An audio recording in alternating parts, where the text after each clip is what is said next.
प्रणाम आपको। यहाँ पे एक साधक का प्रश्न है, गुरुदेव मैं आपसे विनती कर रहा हूँ कि मुझे इसका ज़रूर मुझे उपाय बताएं। मेरा इकलौता ही बेटा है और उसकी सारी एक्टिविटी लड़कियों जैसी है। अब तो उसने ये भी बोलना चालू कर दिया कि पापा मैं जब बड़ा हो जाऊँगा, क्योंकि मुझे लड़कियों की तरह ही जीना है, मुझे लड़कों का जीवन अच्छा नहीं लगता। गुरुदेव मैं बहुत चिंतित हूँ, कुछ आप बताएं कि मैं क्या करूँ कि मेरा लड़का लड़का बन के ही जिए, लड़कियों की तरह ज़िंदगी को ना जिए। प्रणाम आपको। प्रणाम आप सभी को। ऐसा होता है।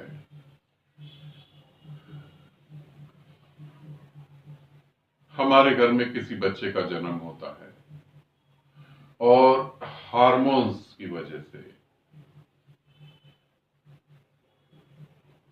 अब ये सारा साइंस जो है आपको तो जाके समझना पड़ेगा, उसके बारे में मैं बोलूंगा और वीडियो इतनी लंबी बनाऊं वो मेरे को ठीक नहीं लगता।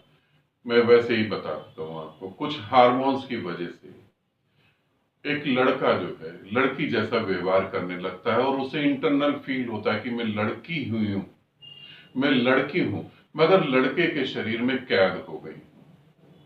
मुझे लड़के जैसा कुछ भी पसंद नहीं। मेरे को अपना जीवन जो है लड़कियों जैसा जीना है। और वो एक अलग तरीके से सोच रखता है। सेम ऐसा ही होता है लड़कियों के साथ।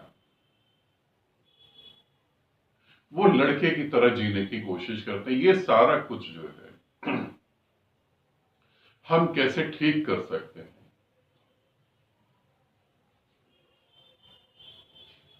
ये बहुत आराम से ठीक हो सकता है। ये कोई बहुत बड़ी बात नहीं है।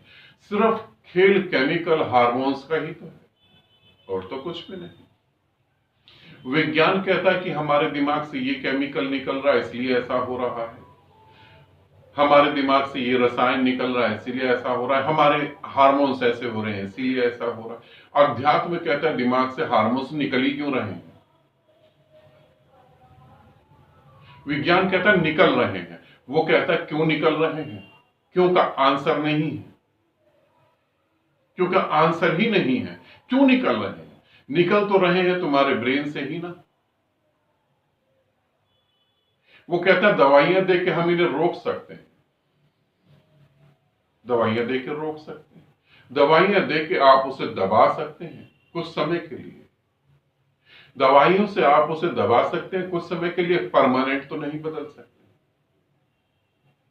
अगर इन केसों में परमानेंट कोई ट्रीटमेंट होता तो फिर सर्जरी जैसी तो बात ही नहीं होती। नहीं, हम इसे ठीक कर सकते हैं। थोड़ी मेहनत जरूर लगेगी। मैं ये नहीं कह सकता कि चमत्कार घटित होगा। थोड़ी मेहनत लगेगी, विधियां हैं, उन विधियों को करा जाए तो बहुत कुछ चेंज हो सकता है।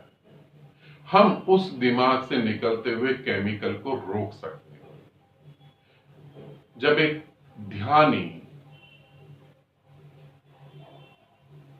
ध्यान करते करते बिना नशे के नशे में हो सकता है। जब एक आदमी शराब के 3-4 पैक पीता है, 3-4 पैक पीने के बाद उसकी आंखों में वो सरूर आता है, उसके ब्रेन से वो केमिकल रिलीज होते हैं। जब वो केमिकल रिलीज होते हैं तो वो बहुत अच्छा फील करता है और एक ध्यानी ध्यान करके उन केमिकलों को रिलीज कर लेता है। तो फिर ध्यान की कला को सीख कर हम इसे बदल क्यों नहीं सकते? बिल्कुल बदल सकते हैं। हाँ, मेहनत, मैं अभी कह रहा हूं, मेहनत लगेगी, समय लगेगा, मगर हम बिल्कुल कर सकते हैं। ये जरूरी नहीं है कि बच्चे को घर से धक्का दे दो, और ये जरूरी नहीं है कि एक ऐसी दिशा में बच्चा गति करे कि वो फिर बाद में अपने को भी कोसे और अपने शरीर को भी कोसे और एक अच्छी जिंदगी नहीं जी पाए। नहीं, हम चीजें ठीक कर सकते हैं। ठीक समय पे अगर हम काम करें तो हम चीजें ठीक कर सकते हैं। ठीक है। यदि आप बहुत ज्यादा परेशान हैं, जिस साधक ने पूछा है व्हाट्सएप पे उन्हीं को मैं बता रहा हूं, यदि आप बहुत ज्यादा परेशान हैं तो उसी नंबर पर आप दोबारा मैसेज करके मुझे बता देंगे, और जैसे ही मेरे पास समय निकलेगा मैं आपको बताऊंगा कि कौन सी विधियों से हम ऐसा कर सकते हैं और हम जो है इन चीजों से मुक्त हो सकते हैं। इस समय जो है आदमी के पास पैसा बहुत है, बुद्धि इतनी नहीं है। पैसा बहुत है, पैसा कमाने की बुद्धि तो है, तो जल्दी से जल्दी सर्जरी करवा लो, जल्दी से जल्दी ये करवा दो, वो करवा लो, और फिर जीवन को जियो। जीवन नरक बन जाता है। थोड़ा ठहरना चाहिए, थोड़ा सोचना चाहिए, थोड़ा रुकना चाहिए। क्या हम उन चीजों को सुधार सकते हैं? हाँ, सुधार सकते हैं। तो सुधारने की कोशिश करनी चाहिए, इतनी जल्दी हार नहीं माननी चाहिए। ठीक है, आनंदित रहें, सदा खुश रहें। बहुत बहुत प्रेम आप सभी।